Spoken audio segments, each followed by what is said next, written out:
Annan sayya burre leimane wajin duinan se wajin duinan se hakiti barana kulato kairoto wajin banan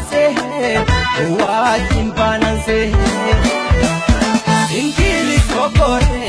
ankijil balole sipare jannani sigore ingili sokole ankijil balole sipare jannani sigore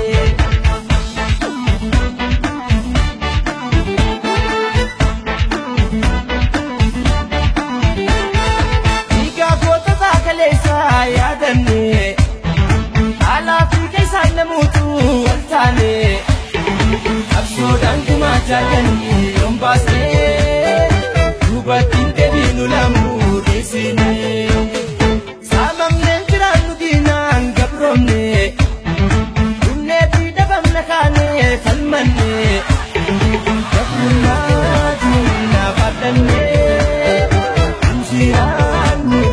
salfanne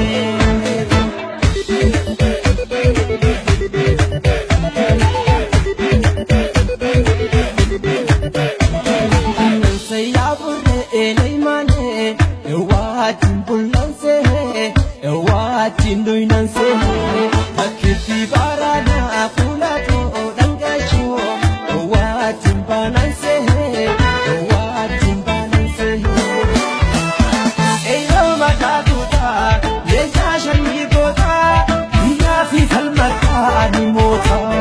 eyo mataduta yejashan yigota yafi kalmata ni mota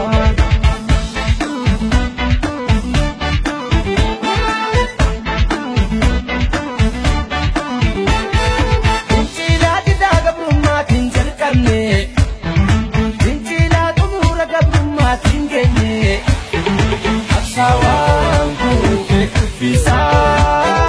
Absolisku itipufa Yotuma dalo idina nasisi Dalo tadububsena dansisi Inuma kenya garsisi Alaba oromo lailisi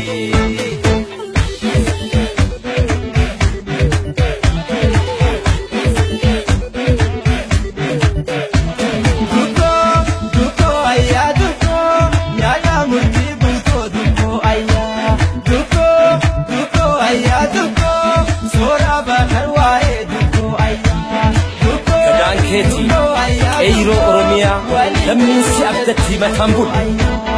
lammin si abdatti matambul.